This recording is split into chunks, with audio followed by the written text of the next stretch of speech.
Iwi, ko te mātā mua ki a Ngāti Kahungunu, ko te taiao me tōna oranga. Mai rāno rātou e whakapau kahana kia ora hoki te mauri o ngā awa o tō rātou rohe. Aha ko te kino o ngā whiu a Huripari Gabriel i ngā marama nei. Nāna kua whai wāhi te iwi ki te hāpai i te mātauranga Māori, ki te awhina i a rātou ki te whiriwhiri me pēhea tā rātou noho tahi, ki ngā āhuatanga huarere o te wā e whakaaweawetia nei e te āhuarangi me te mahana haeretanga o te ao.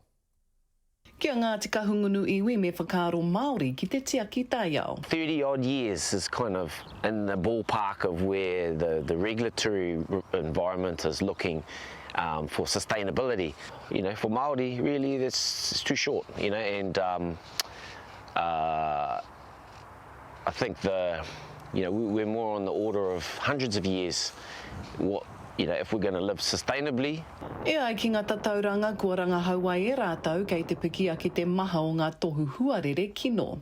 So the number of extreme weather events or hydrologic events which involve, situations like we've just had in terms of Cyclone Gabriel, it's around about 42.2% per decade that the numbers are increasing. That's globally.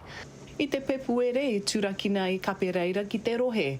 E tuāhuatanga e tae ai te rohe ki te whai māramatanga ki te mahi ngātahi ki te taiao hei oranga mo te iwi whānui. Ko tohe mātou ki te kaunihera ārohe o te Matawa Māui.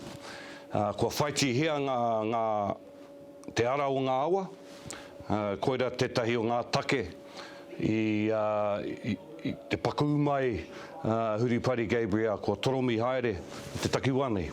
Nō reira, ko tā mātou nei ki a rātou, me hoki anō ki ngā wā ōmua, kua whānui rawa, ngā tahata o ngā awa.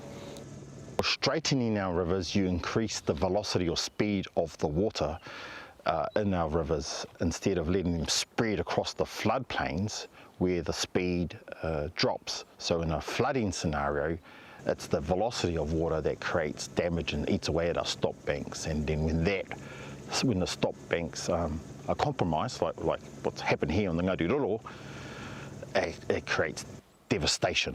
Right? If the stop banks work, that may not happen, but when they break, it creates a bigger problem and a bigger risk, and that's what we want to avoid. Ko tā rāua me mahi ngātahi ki ngā awa. More than how do we stop our rivers from flooding is how do we reframe our relationship to rivers rather than trying to control them. Be equal in the pecking order and allow them to do what they naturally do.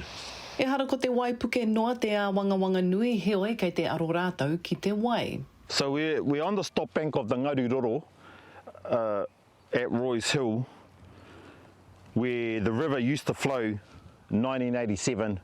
A diverted path to Oahu, but it still flows underground, and it's the primary source, or the spot for a few hundred metres for filling up our Hiratonga aquifer. If we move the stop bank back, and there's quite a bit of land, because it would recharge our aquifer. Our groundwater source has been mined, it's dropping every year and it's not returning. Me mahi tahi tātou, kei pau ia tātou, te katoa e nei wai.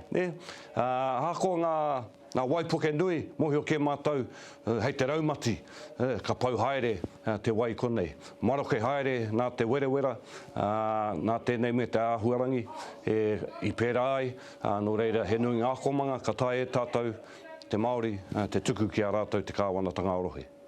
Ko tā rātou, ko te mātauranga Māori te mea nui, me whai i ngā whakaaro Māori hei whakatika i te taiao. Aroha Treacher, te karere.